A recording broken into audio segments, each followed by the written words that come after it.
Education academy में आप सभी का स्वागत है। कल हम पढ़ रहे थे साना साना हाथ जोड़ी मधु कांकरिया द्वारा रचित पाठ, और मैंने आपको बोला था कि ये पाठ बड़ा है, इसलिए हम इसे 2 भागों में पढ़ेंगे। भाग 1 कल हमने पूरा कर लिया था, आज हम पढ़ेंगे भाग 2। तो आप सभी ध्यानपूर्वक सुनिएगा। मेरा हर संभव प्रयास है कि मेरे द्वारा जो भी आपको पढ़ाया जाता है वो आपको सही ढंग से समझ में आ जाए। तो देखिए, हम प्रारंभ करते हैं अपने आगे का जो पाठ बाकी रहा था वह है। युमथांग पहुंचने के लिए हमें रात भर लायुंग में पड़ाव लेना था। गगनचुंबी पहाड़ों के तल में सांस लेती एक नन्ही सी शांत बस्ती लायुंग, सारी दौड़ धूप से दूर जिंदगी जहां निश्चित सो रही थी। उसी लायुंग में हम ठहरे थे। तीस्ता नदी के तीर पर बसे लकड़ी के एक छोटे से घर में मुंह हाथ धोकर मैं तुरंत ही तीस्ता नदी के किनारे बिखरे पत्थरों पर बैठ गई थी। सामने बहुत ऊपर से बहता झरना नीचे कलकल बहती तीस्ता में मिल रहा था। मध्यम मध्यम हवा बह रही थी, पेड़ पौधे झूम रहे थे। गहरे बादलों की परत ने चांद को ढक रखा था, यानी चांद पर बादल छाए हुए थे। बाहर परिंदे और लोग अपने घरों को लौट रहे थे। वातावरण में अद्भुत शांति थी। वातावरण में क्या थी? शांति थी। मंदिर की घंटियों सी, घुंघरूओं की रुनझुनाहट सी आंखें अनायास भर आई। ज्ञान का नन्हा सा बोधिसत्व जैसे भीतर उठने लगा, वहीं सुख, शांति और सुकून है, जहां अखंडित संपूर्णता है। पेड़ पौधे, पशु और आदमी सब अपनी अपनी लय, ताल और गति में हैं। हमारी पीढ़ी ने प्रकृति की इस लय, ताल और गति से खिलवाड़ कर अक्षम्य अपराध किया है। हिमालय अब मेरे लिए कविता ही नहीं, दर्शन बन गया है। फिर देखो, लेखिका कहती है, अंधेरा होने के पहले ही किसी प्रकार डगमगाती शिलाओं और पत्थरों से होकर तीस्ता नदी की धार तक पहुंची। जैसे तैसे बहते पानी को अपनी अंजुली में भरा तो अतीत भीतर धड़कने लगा। जो अतीत की स्मृतियां थी, स्मृति में कौंधा, जैसे याद में अचानक कोई चमक सी आ जाती है। हमारे यहाँ जल को हाथ में लेकर संकल्प किया जाता है। अपने कोई भी संकल्प करते हैं तो जल हाथ में लेते हैं। क्या संकल्प करूं? पर मैं संकल्प की स्थिति में नहीं थी। भीतर थी एक प्रार्थना, एक कमजोर व्यक्ति की प्रार्थना। भीतर का सारा हलाहल जो विष होता है, यानी जो बुरे विचार वगैरह होते हैं, सारी तामसिकताएं बह जाए। इसी बहती धारा में रात धीरे धीरे गहराने लगी। हिमालय ने काला कंबल ओढ़ लिया, मतलब अंधेरा छा गया। जितेन ने लकड़ी के बने खिलौने से उस छोटे से गेस्ट हाउस में गाने की तेज धुन पर जब अपने संगी साथियों के साथ नाचना शुरू किया, तो देखते देखते एक आदिम रात्रि की महक से परियों की कहानी सी मोहक वह रात महक उठी। मस्ती और मादकता का ऐसा संक्रमण हुआ कि एक एक कर हम सभी सैलानी गोल गोल घेरा बनाकर नाचने लगे। मेरी 50 वर्षीय सहेली मणि ने कुमारियों को भी मात करते हुए वो जानदार नृत्य प्रस्तुत किया कि हम अवाक उसे ही देखते रह गए। कितना आनंद भरा था उसके भीतर! कहां से आता था इतना आनंद? लायुंग की सुबह बेहद शांत और सुरम्य, तीस्ता नदी की शांत धारा के समान ही कलकल कर बहती हुई। अधिकतर लोगों की जीविका का साधन पहाड़ी आलू, धान की खेती और दारू का व्यवहार। सुबह मैं अकेले ही टहलने निकल गई थी। मैंने उम्मीद की थी कि यहाँ मुझे बर्फ मिलेगी, पर अप्रैल के शुरुआती महीने में यहाँ बर्फ का एक कतरा भी नहीं था, यानी थोड़ी सी भी बर्फ देखने को नहीं थी। हम मैदानों में से आए लोगों के लिए बर्फ से ढके पहाड़ किसी जन्नत से कम नहीं थे। वहीं पर घूमते हुए एक सिक्किमी नवयुवक ने मुझे बताया कि प्रदूषण के चलते स्नोफॉल लगातार कम होती जा रही है, पर यदि मैं कटाव चली जाऊं तो मुझे वहां शर्तिया बर्फ मिल जाएगी। हो ना हो वहां पे आपको बर्फ मिल जाएगी। कटाव यानी भारत का स्विट्जरलैंड। कटाव जो कि अभी तक टूरिस्ट स्पॉट नहीं बनने के कारण सुर्खियों में नहीं आया था और अपने प्राकृतिक स्वरूप में था। कटाव जो लायुंग से 500 फीट ऊंचाई पर था और करीब 2 घंटे का सफर था। वह नवयुवक मुझसे बतिया रहा था और उसकी घरवाली अपने छोटे से लकड़ी के घर के बाहर हमें उत्सुकतावश देख रही थी कि तभी गाय ने आकर बाहर थैले में रखा हुआ उसका महुआ गुडूप कर लिया। मीठी झिड़कियां देकर उसने गाय को वहां से भगा दिया। उम्मीद, आवेग और उत्तेजना के साथ अब हमारा जो सफर था वो कटाव की ओर था। कटाव का रास्ता और खतरनाक था और उस पर धुंध और बारिश लगभग अंदाज से गाड़ी चला रहा था। पहाड़, पेड़, आकाश, घाटियां, सब पर बादलों की परत, सब कुछ बादलमय, यानी चारों तरफ बादलों ने अपना स्थान बना रखा था। बादलों को चीर कर निकलती हमारी जीप, ऐसा लगता कि बादलों को चीर कर हमारी जीप जो है वो अपने मार्ग पर बढ़ रही है। खतरनाक रास्तों के एहसास ने हमें मौन कर दिया, यानी मन में डर बैठ गया कि अब क्या होगा। और उस पर बारिश, एक चूक और सब खल्लास। सांस रोके हम धुंध और फिसलन भरे रास्ते पर संभल संभल कर आगे बढ़ती जीप को देख रहे थे। हमारी सांस लेने की आवाजों के सिवाय आसपास जीवन का कोई पता नहीं था। फिर नजर पड़ी बड़े बड़े शब्दों में लिखी एक चेतावनी पर, if you are married, divorce speed. थोड़ी ही दूर आगे बढ़े कि फिर एक चेतावनी, दुर्घटना से देर भली, सावधानी से मौत टली। करीब आधे रास्ते बाद धुंध छटी और साथ ही सृष्टि और हमारे बीच फैला सन्नाटा भी हटा। नार्गे उत्साहित होकर कहने लगा, कटाव हिंदुस्तान का स्विट्जरलैंड है। मेरी सहेली मणि स्विट्जरलैंड घूम आई थी।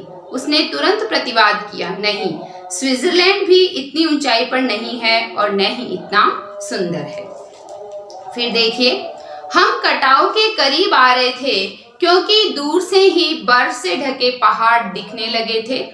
पास में जो पर्वत थे वे आधे हरे काले दिख रहे थे। लग रहा था जैसे किसी ने इन पहाड़ों पर पाउडर छिड़क दिया हो। उसके बाद क्या हुआ, कहीं पाउडर बची रह गई हो और कहीं वह धूप में बह गई हो। नार्गे ने उत्तेजित होकर कहा, देखिए, एकदम ताजा बर्फ है। लगता है रात में गिरी है यह बर्फ। थोड़ा और आगे बढ़ने पर अब हमें पूरी तरह बर्फ से ढके पहाड़ दिख रहे थे। साबुन के झाग की तरह सब और गिरी हुई बर्फ, यानी बर्फ ही बर्फ थी कटाव में। मैं जीप की खिड़की से मुंडी निकाल निकाल दूर दूर तक देख रही थी चांदी से चमकते पहाड़। यानी लेखिका कहती है कि मैं जीप से अपना मुंह जो है वो बाहर निकाल कर, गर्दन बाहर निकाल कर देख रही थी कि बाहर का जो वातावरण है वो किस प्रकार का है। एकाएक जितेन ने पूछा, कैसा लग रहा है? मैंने जवाब दिया, राम रोछो। वह उछल पड़ा, अरे यह नेपाली बोली कहाँ से सीखी? अपनी भाषा के गर्व से उसकी आंखें चमक उठी, चेहरा इतराने लगा और तभी किसी चमत्कार की तरह हल्की हल्की बर्फ एकदम महीन महीन मोती की तरह गिरने लगी। तिमरो माया सेंधे मलाई सताउच, यानी तुम्हारा प्यार मुझे सदैव अच्छा लगता है।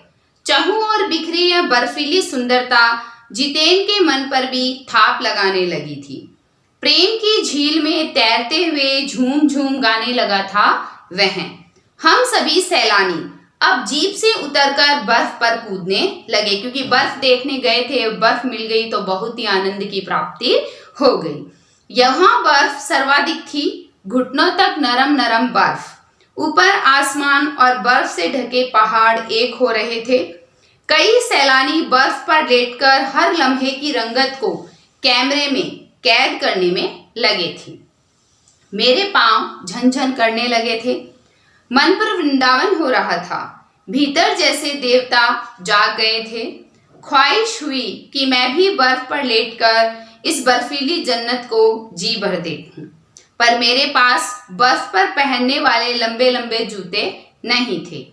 मैंने चाहा कि किराए पर ले लूं, पर कटाव, युमथांग और झांगू लेक की तरह टूरिस्ट स्पॉट नहीं था। इस कारण यहाँ झांगू की तरह दुनिया भर की तो क्या एक भी दुकान नहीं थी। खैर कोई बात नहीं। फिर देखिए, दनादन फोटो खिंचवाने की बजाय मैं उस सारे परिदृश्य को अपने भीतर लगातार खींच रही थी। यानी फोटो खींचने में मेरा ध्यान नहीं था, बल्कि मेरा ध्यान ये था कि ये जो भी इतना अद्भुत और सुंदर दृश्य मैंने देखा है वो मैं अपने अंतर्गत समाहित कर लूं। फिर क्या था देखिए, संपूर्णता के उन क्षणों में यह हिमशिखर मुझे मेरे आध्यात्मिक अतीत से जोड़ रहे थे। शायद ऐसी ही विभोर कर देने वाली दिव्यता के बीच हमारे ऋषि मुनियों ने वेदों की रचना की होगी, जीवन सत्यों को खोजा होगा, सर्वे भवन्तु सुखिनः का महामंत्र पाया होगा। अंतिम संपूर्णता का प्रतीक वह सौंदर्य ऐसा कि बड़ा से बड़ा अपराधी भी इसे देख ले तो क्षणों के लिए ही सही करुणा का अवतार युद्ध बन जाए। और तभी दिमाग में कौंधा कि मिल्टन ने ईव की सुंदरता का वर्णन करते हुए लिखा था कि शैतान भी उसे देखकर ठगा सा रह जाता था और दूसरों का अमंगल करने की वृत्ति भूल जाता था। मैंने मणि से पूछा क्या उसने पढ़ी है मिल्टन की वह कविता, पर मणि उस समय किसी दूसरे ही सवाल से जूझ रही थी। वह एकाएक दार्शनिकों की तरह कहने लगी, ये हिमशिखर जल स्तंभ है पूरे एशिया के। देखो, प्रकृति भी किसी नायाब ढंग से सारा इंतजाम करती है। सर्दियों में बर्फ के रूप में जल संग्रह कर लेती है और गर्मियों में पानी के लिए सब त्राहि त्राहि मचती है। तो ये ही बर्फशिलाएं पिघल पिघल जलधारा बन हमारे सूखे कंठों को तरावट पहुंचाती है। कितनी अद्भुत व्यवस्था है जल संचय की। मणि ने अभिभूत हो माथा नवाया। जाने कितना ऋण है हम पर इन नदियों का, हिम शिखरों का। संसार कितना सुंदर है। स्वप्न जगाते उन लम्हों में मैंने सोचा, पर तभी उदासी की एक झीनी सी परत मुझ पर छा गई। उड़ते बादलों की तरह पत्थर तोड़ती उन पहाड़ियों का ख्याल आ गया। आत्मा की अनंत परतों को छीलता हुआ हमारा यह सफर थोड़ा और आगे बढ़ा कि तभी देखा इक्की दुक्की फौजी छावनियां। ध्यान आया यह बॉर्डर एरिया है, थोड़ी दूर पर ही चीन की सीमा है। एक फौजी से मैंने कहा, इतनी कड़कड़ाती ठंड में, यानी उस समय जो तापमान था वो -15 डिग्री सेल्सियस था, आप लोगों को बहुत तकलीफ होती होगी। फिर देखिए वह हंस दिया, एक उदास हंसी। आप चैन की नींद सो सकें इसलिए तो हम यहाँ पहरा दे रहे हैं। फेरी भेटुला, यानी फिर मिलेंगे, फिर भेंट होगी, कहते हुए जितेन ने जीप चालू कर दी। थोड़ी देर बाद ही फिर दिखी एक फौजी छावनी जिस पर लिखा था, we give our today for your tomorrow. मन उदास हो गया, भीतर कुछ पिघलने लगा। महानगर में रहते हुए कभी ध्यान ही नहीं आया कि जिन बर्फीले इलाकों में बैसाख के महीने में भी 5 मिनट में ही हम ठिठुरने लगे थे, हमारे ये जवान पोष और माघ में भी, जबकि सिवाय पेट्रोल के सब कुछ जम जाता है, तैनात रहते हैं। और जिन संकरे, घुमावदार और खतरनाक रास्तों से गुजरने भर में हमारे प्राण कांप उठते हैं, उन रास्तों को बनाने में जाने कितनों के जीवन अपनी मियाद के पूर्व ही खत्म हो गए हैं। मेरे लिए यात्रा सचमुच ही एक खोज यात्रा थी। पूरा सफर चेतना और अंतरात्मा में हलचल मचाने वाला था। बहरहाल अब हम चलते हैं। अब हम लायूंग वापस लौटकर फिर युमथांग की ओर। जितेन कुछ दिन पूर्व ही नेपाल में ताजा ताजा आया था। युमथांग की घाटियों में एक नया आकर्षण जुड़ गया था। ढेरों ढेर प्रियुता और रोडोडेंड्रोन के फूल, यानी जो दृश्य पहले था उसी दृश्य की ओर हम लौट आए थे। फिर देखिए क्या हुआ। जितेन बताने लगा, बस 15 दिनों में ही देखिएगा, पूरी घाटी फूलों से इस कदर भर जाएगी कि लगेगा फूलों की सेज रखी हो। यहाँ रास्ते अपेक्षाकृत चौड़े थे, इस कारण खतरों का एहसास कम था। इन घाटियों में कई बंदर भी दिखे, कुछ अकेले तो कुछ अपने बाल बच्चों के साथ। बहरहाल घाटियों, वादियों, पहाड़ों और बादलों की आंख मिचोली दिखाती, पहाड़ी कबूतरों की उड़ाती हमारी जीप जब युमथांग पहुंची तो हम थोड़े निराश हुए। बर्फ से ढके कटाव के हिम शिखरों को देखने के बाद युमथांग थोड़ा फीका लगा और यह भी एहसास हुआ कि मंजिल से कहीं ज्यादा रोमांचक होता है मंजिल तक का सफर। बहरहाल युमथांग में चिप्स बेचती एक सिक्किमी युवती ने मुझसे पूछा, क्या तुम सिक्किमी हो? यानी मैंने उस युवती को पूछा कि क्या तुम सिक्किमी हो? नहीं, मैं इंडियन हूँ, उसने जवाब दिया। सुनकर बहुत अच्छा लगा। सिक्किम के लोग भारत में मिलकर बहुत खुश हैं। जब सिक्किम स्वतंत्र रजवाड़ा था तब टूरिस्ट उद्योग इतना नहीं फला फूला था। हर एक सिक्किमी भारतीय आबोहवा में इस कदर घुल मिल गया कि लगता ही नहीं कभी सिक्किम भारत में नहीं था।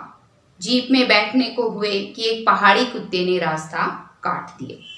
मणि ने बताया, ये पहाड़ी कुत्ते हैं, ये भौंकते नहीं हैं, ये सिर्फ चांदनी रात में ही भौंकते हैं। क्या विस्मय और अविश्वास से मैं उसे सुनती रही। यानी जो भी वो बताता था मुझे बड़ा आश्चर्य हुआ और जो उसने बताया उस बात को मैं सुनती रही। क्या समुद्र की तरह कुत्तों पर भी पूर्णिमा की चांदनी कामनाओं का ज्वार भाटा जगाती है? खैर, लौटती यात्रा में जीप में भी जितेन हमें रकम रकम की जानकारियां देता रहा। मैडम, यहाँ एक पत्थर है जिस पर गुरु नानक के फुटप्रिंट है। कहते हैं यहाँ गुरु नानक की थाली से थोड़े से चावल छिटक कर बाहर गिर गए थे। जिस जगह चावल छिटक कर गिरे थे वहां चावल की खेती होती है। करीब 3-4 किलोमीटर बाद ही उसने फिर उंगली दिखाई। मैडम, इसे खेदुम कहते हैं। यह पूरा लगभग 1 किलोमीटर का एरिया है। यहाँ देवी देवताओं का निवास है। यहाँ जो गंदगी फैलाएगा वह मर जाएगा। तुम लोग पहाड़ों पर गंदगी नहीं फैलाते, उसने जीप निकालते हुए कहा। नहीं मैडम, पहाड़, नदी, झरने, हम इनकी पूजा करते हैं। इन्हें गंदा करेंगे तो हम मर जाएंगे। तभी गैंगटॉक इतना सुंदर है, मैंने कहा। गैंगटॉक नहीं मैडम, गंगटॉक कहिए। इसका असली नाम गंगटॉक है। गंगटॉक का मतलब है पहाड़। मैं कुछ पूछती कि वह फिर चालू हो गया। मैडम, युमथांग भी पहले टूरिस्ट स्पॉट नहीं था।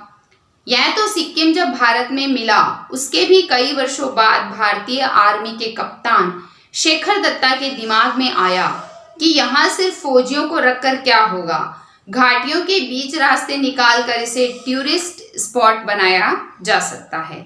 आप देखिए, अब भी रास्ते बन रहे हैं। हाँ, रास्ते अभी भी बन ही रहे हैं। नए नए रास्तों की खोज अभी भी जारी है। शायद मनुष्य की इसी असमाप्त खोज का नाम सौंदर्य है। मन ही मन में कहती हूँ, जीप आगे बढ़ने लगती है। यानी वह जो भी बात बताता है मैं उसकी बात सुनती हूँ और मन ही मन में मैं सोचती रहती हूँ और जीप जो है वो अपने पथ पर आगे बढ़ रही है। तो मधु कांकरिया द्वारा रचित जो पाठ है, साना साना हाथ जोड़ी, इसका हमने अध्ययन कर लिया है। कल मैंने आपको पाठ सार बताया था और एक बार फिर हम पाठ सार पढ़ते हैं। देखिए, पाठ सार में पहला है गंतोक की एक मोहक रात, यानी गंतोक की जो रात्रि है उसका वर्णन किया है। फिर है गंतोक का सुंदर प्रातःकाल, यानी गंतोक में जब सुबह होती है तो वहां का क्या दृश्य है। युमथांग के मार्ग के दृश्य, जब वे युमथांग जाते हैं तो उस रास्ते के क्या दृश्य हैं और उन्होंने वहां क्या क्या देखा, इस बात को बताया है। फिर जब वो ऊंचाई की ओर जाते हैं और वो क्या महसूस करते हैं, इस बात को बताया है। लेखिका की मन स्थिति, लेखिका की जो मन की स्थिति है वो किस प्रकार की होती है, दृश्य परिवर्तन किस प्रकार होता है, सौंदर्य स्वप्न को झटका कैसे लगता है, लायुंग में पड़ाव, लायुंग की शाम और सवेरा कटाव की ओर जाते हैं तब उन्हें कैसा महसूस होता है, वहां पे जब वो बर्फ देखते हैं तो उन्हें कैसा महसूस होता है। लेखिका के मनोभाव और इस पूरे दृश्य को देखकर लेखिका के मन के जो भाव हैं वो किस प्रकार परिवर्तित होते रहते हैं। युमथांग पहुंचना यानी कटाव से वापस युमथांग आना और वापसी की यात्रा, जब वो वापस यात्रा करते हैं उस समय की बात। तो आज हमने कृतिका का जो पाठ 3 है कक्षा 10 का वो पूरा पढ़ लिया है। कल हम अपने नए वीडियो के साथ आपके समक्ष फिर उपस्थित होंगे। आप सभी मेरे चैनल को लाइक, शेयर, सब्सक्राइब करें, बेल आइकन दबाना ना भूलें। धन्यवाद।